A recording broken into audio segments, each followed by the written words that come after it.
بہت بڑی غلط فہمی پچھلے 10 سال کے دوران جس نے جنم لیا، اور لوگوں کے ذہنوں میں یہ بات جو تھی وہ راسخ کر دی گئی کہ شاید بنگالی جو ہیں وہ ایک 70 کا جو ایک ہوا تھا ایپیسوڈ جو ہوا تھا جس میں 71 کا جس میں بنگلہ دیش الگ ہوا تھا، کہ اس کے بعد سے ہر بنگالی جو ہے اینٹی پاکستان ہے.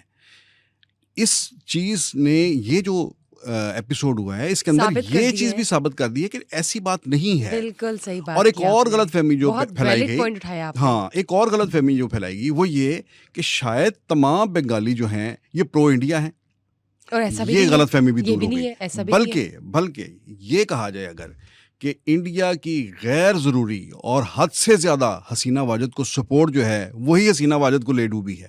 یہ بھی کہا جا سکتا ہے. ٹھیک ہے، بالکل ٹھیک بات. ہاں، وہ جتنے نوشنز تھے جو پرسیپشن سے سارے کے سارے جو ہے نا ختم ہو گئے. بالکل دیکھیے بنگال کے عوام جو ہیں، میں نے کل بھی کہا تھا کہ بنگال کے عوام بہت ہی انلائٹنڈ لوگ ہیں، پڑھے لکھے لوگ ہیں، باشعور لوگ ہیں. دیکھیں انگریز کا جو اقتدار تھا، انگریز کی جو انویژن تھی یہاں پر، اس کے آگے بنگالیوں کی جو مزاحمت تھی وہ ہمیشہ بڑی نمایاں رہی ہے، اور انہوں نے انگریزی اقتدار جو تھا اسے جلدی تسلیم نہیں کیا تھا. تو اسے انگریز کو بڑی محنت کرنا پڑی. تو آزادی کی جو موومنٹ ہے اس میں آل انڈیا مسلم لیگ کا قیام ہی ڈھاکہ میں ہوا. صحیح بات. ٹھیک ہے. اور اس طرح سے یعنی یہ میرے کہنے کا مطلب یہ ہے کہ بنگالی اتنے انلائٹنڈ ہے اور وہ جلدی کسی کی جو ہے ڈکٹیٹرشپ جو ہے اسے تسلیم نہیں کرتے. ان کا اپنا ایک بڑا اسٹرانگ سٹانس ہے. اچھا، یہاں پر بھی حسینہ واجد نے اگرچہ انہیں کہا کہ میں نے معیشت کو بہت مضبوط کر دیا ہے، اور بلا شبہ اس نے معیشت کو بہت زیادہ مضبوط کیا، ٹریڈز تھے، لیکن ایک ڈکٹیٹوریل سسٹم تھا، وہ بھی تو دیکھیں نا. اس میں وہاں پر انہوں نے اکانومی تو ٹھیک کی لیکن لوگوں کے حقوق جو تھے وہ نہیں دیے، اور پھٹ کے لوگ پھر باہر آئے ہیں. بالکل. وہ ایک قوم ایک ایسی ہے کہ وہ جیسے میں نے کہا کہ وہ برداشت نہیں کرتے، وہ جو دباؤ جو ہے وہ اتنا زیادہ، آپ ان کے حقوق زیادہ دیر دبا کر رکھ نہیں سکتے. اسی وجہ سے وہ باہر نکلے ہیں. اور وہی بات کہ انڈیا کے ساتھ بہت زیادہ جڑنا انہیں حسینہ واجد کا وہ پسند نہیں آیا تھا، وہ کچھ زیادہ اوور فلو کر گیا. ٹھیک ہے نا. اور پھر آپ نے پھر بالکل ایک یک طرفہ ایک تصویر دکھائی دنیا کو بھی اور اپنے ملک کے اندر بھی کہ شاید سارے بنگالی جو ہیں وہ آپ کے ساتھ ہیں. نہیں بھی، ایسا نہیں ہے. بنگلہ دیش کے اندر اگرچہ یہ رائٹ ونگ کے لوگ جو ہیں وہ اب مضبوط ہوں گے. ٹھیک ہے، حسینہ واجد جو تھیں وہ ایک لبرل ماڈریٹ تھیں، لیکن انہوں نے ایک لبرل ہوتے ہوئے بھی ایک بہت ہی ریجڈ قسم کا اپنا جو تھا انداز حکومت، جو طرز حکومت تھا وہ اختیار کیا. سو ریجڈیٹی جو ہے وہ جہاں کہیں بھی ہو، اگر کوئی پروگریسو ہے وہ بھی اگر ریجڈ ہوگا تو وہ ایک حد تک جو ہے لوگ اسے ایکسیپٹ کریں گے، اس کے بعد اسے سر سے اٹھا کر پھینک دیں گے. یہ جو پولیٹیکل کیوس پھیلا ہے کسی نے سوچا بھی نہیں ہوگا. مطلب آپ دیکھیں 19 سال سے وہ حکومت کر رہی تھی، اور آج کل کی ہی بات ہے کہ استعفیٰ دے کے انہوں نے ان کی حکومت ختم ہو گئی ہے. بالکل. تو اگر آپ اس طرح سے ون سائیڈڈ ایک لے کے چلیں گے تو عوام تو باہر آئے گی اگریشن میں. دوسری بات یہ ہے کہ دیکھیں کہ وہاں کی جماعت اسلامی جو ہے اس کے اوپر جب انہوں نے پابندی عائد کی ہے، یہ جو اپوزیشن پارٹی ہے مجھے لگتا ہے یہ بری حکومت میں آئے گی. اس کے حسینہ واجد کا جتنا دور تھا اس کے اندر ان کے پاکستان کے ساتھ تعلقات جو ہیں وہ اچھے نہیں رہے. وہ کبھی بھی پاکستان نہیں آئیں، پاکستان کے دورے پر نہیں آئیں، نہ ہی پاکستان سے یہاں سے آئی تھنک کوئی شاید ہی ہوگا کوئی دورہ، میرے تو ذہن میں میری یاد میں نہیں آ رہا کسی پاکستانی حکمران نے کوئی دورہ کیا ہو. کوئی ایسا واقعہ نہیں ہوا. سو تعلقات جو تھے وہ پاکستان اور بنگلہ دیش کے بڑے ایک صد میری کا شکار رہے. لیکن آن دا کنٹریری جو خالدہ ضیاء ہیں ان کے ساتھ جو بی این پی کی جو سربراہ ہیں، بی این پی کے ساتھ پاکستان کے تعلقات جو ہیں وہ ہمیشہ بہت اچھے رہے ہیں. آج وہ رہا بھی ہو گئی ہے خالدہ ضیاء، بڑی طویل انہوں نے نظر بندی جو ہے وہ برداشت کی ہے اور آج وہ رہا ہو گئی ہیں. اور اس کے بعد پھر اب انہوں نے پارلیمنٹ بھی تحلیل کر دی ہے. جو بنگلہ دیش کے صدر ہیں انہوں نے پارلیمنٹ بھی تحلیل کر دی. یہ ایک اچھی بات ہوئی ہے کہ بنگالی جو مظاہرین تھے، جو طلباء تھے، وہ گھروں کو واپس نہیں گئے. خدشہ یہ ظاہر کیا جاتا تھا کہ ایسا نہ ہو کہ یہ حسینہ واجد کا استعفیٰ لے کر اسے اپنی جیت مان لیں اور گھروں کو چلے جائیں، کیونکہ بنگلہ دیش کے اندر فوجی حکومتوں کی بھی ایک تاریخ ہے. وہاں پر بھی فوجی حکومتیں جو ہیں وہ کئی سال رہی ہیں. جنرل ان کے خالدہ ضیاء کے جو شوہر تھے جنرل ضیاء الرحمان، وہ بھی فوجی جرنیل تھے، ان کی بھی حکومت رہی. جنرل حسین ارشاد کی بڑی لمبی فوجی حکومت رہی ہے. سو ایک خدشہ تھا کہ کہیں فوج کا اقتدار جو ہے وہ پرولونگ نہ کر جائے, لیکن انہوں نے آج پورا پریشر مینٹین کیے رکھا مظاہرین نے, اور اس کے ساتھ یہ ہوا کہ انہوں نے الٹیمیٹم دے دیا کہ اب آپ پارلیمنٹ تحلیل کریں, نئے انتخابات کا اعلان کریں. تو صدر نے پارلیمنٹ تحلیل کر دی ہے, نئے انتخابات کا اعلان کر دیا ہے, اور جو ظاہر ہے, جو نظر آ رہا ہے اس میں یہی ہے کہ اب جو حسینہ واجد کی جو مخالف تھے, جو اپوزیشن پارٹیز جو تھیں, بی این پی ہے, جماعت اسلامی ہے, اور دوسرے جو الائنس ہے, وہ سامنے آئیں گے. تو یہ نشانہ جو ہے ہم کہہ سکتے کہ عبوری حکومت کی طرف ہی جا رہا ہے. ڈیفینیٹلی عبوری حکومت تو بن جائے گی, ٹھیک عبوری حکومت تو بن جائے گی, اور عبوری حکومت کے لیے بھی وہاں کے جو سابق فائنانس منسٹر جو بڑے اس سارے اکنامک ریوائول کے معمار کہے جاتے ہیں, ان کا نام لیا جا رہا ہے کہ انہیں عبوری حکومت کا سربراہ بنایا جائے, تاکہ اکنامک ایکٹیویٹی جو ہے, جو اکنامک اسٹیبل ہی رہے, ہاں وہ اسٹیبل ہی رہے, بنگلہ دیش پیچھے کی طرف نہ جائے. ایک اور بڑی انٹرسٹنگ بات یہ ہے کہ ان کے جو صاحبزادے ہیں سجیو واجد, حسینہ واجد کے صاحبزادے, ان کی ایک جو گفتگو ہوئی ہے, انہوں نے اس پر بہت ہی اپنے دکھ کا اظہار کیا ہے کہ میری ماں نے تو بہت زیادہ خدمت کی تھی بنگلہ دیش کی, اب ٹھیک ہے بنگالی بھگتیں. اس نے کہا 76-77 ایئرس کی میری ماں ہو گئی ہیں, اور یہ تو ان کا آخری الیکشن تھا, انہوں نے ویسے ہی اس کے بعد ریٹائر ہو جانا تھا. تو آپ لوگوں نے ان کے ساتھ یہ کیا اتنی انہوں نے بنگلہ دیش کو ترقی دی, اتنا اکانومی کو مضبوط کیا, ایک ایمرجنگ اکانومی کے طور پر بنگلہ دیش سامنے آیا, جو ایک فیل اسٹیٹ تھی اسے اتنی زیادہ ترقی دی, لیکن آپ لوگوں نے اچھا نہیں کیا, اور اب وہ دوبارہ سیاست میں نہیں آئیں گی. یہ بات یہیں پر نہیں رکتی, بلکہ یہ بھی ہے کہ اب یہ جو ان کے صاحبزادے ہیں سجیو واجد, کیا یہ سیاست میں ان کی جگہ آئیں گے؟ کیونکہ یہ ذرا ایک مشکل نظر آ رہا ہے, کیونکہ سجیو واجد جو ہیں یہ وہاں پر حسینہ واجد کی حکومت میں آئی ٹی کے منسٹر انہوں نے بنائے تھے اپنے بیٹے کو ہی, لیکن چانسز ہے کہ ہو سکتا ہے کہ وہ لیگیسی کنٹینیو کر کے نہیں, اس نے سیاست تو کی ہے, یعنی کیبنٹ میں رہا ہے ان کا بیٹا, لیکن اس کے اوپر بڑے کرپشن کے چارجز تھے, جس کے بعد انہیں وزارت سے الگ کر دیا گیا. اب وہ امریکہ میں جو ہے وہ رہتے ہیں, اور ایک ان کی بیٹی ہے.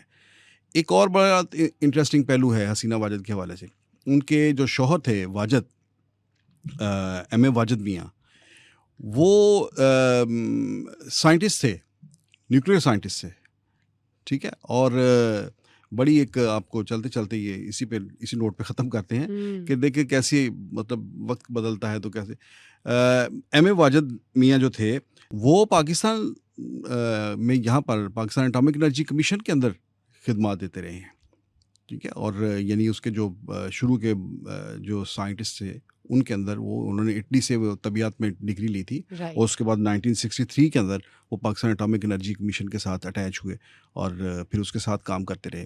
لیکن پھر دیکھیں کیسے ہے, وقت بدلتا ہے, اور وہ لوگ جن کو آپ ایسی امپورٹنٹ جگہوں پر بٹھاتے ہیں تو وقت کا دھارا بدلتا ہے, سیاست کہیں سے کہیں لے جاتی ہے انسان کو, اور پھر وہ ایک اس شخص کے داماد بن گئے واجد میاں, جس نے پاکستان کو دو لخت کر دیا, جس نے پاکستان کو توڑا اور الگ ایک ملک جو ہے اپنا اس میں سے نکال لیا, بنگلہ دیش بنا دیا.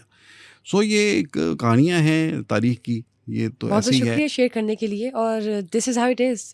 ڈیموکریٹک سوسائٹی جب ہوتی ہے تو it's for the people and by the people. جب تک تھی تب تک ٹھیک تھا بنگلہ دیش میں, لیکن جس وقت آپ کہہ سکتے کہ ڈکٹیٹرشپ کی طرف یا ون سائڈڈ ریلیشن شپ چلنا شروع ہو گیا, تو آپ دیکھ لیں کہ اسی عوام نے تختہ الٹ دیا. یو کین سی کہ استعفیٰ دے کے اب شیخ حسینہ واجد انڈیا چلی گئی ہیں اور حکومت ان کی ختم ہو گئی ہے. پرسوں تک تھی, کل تک نہیں تھی. بہت بہت شکریہ sir for being here. Thank you guys for watching اس today. Stay tune for another session. Till then bye bye.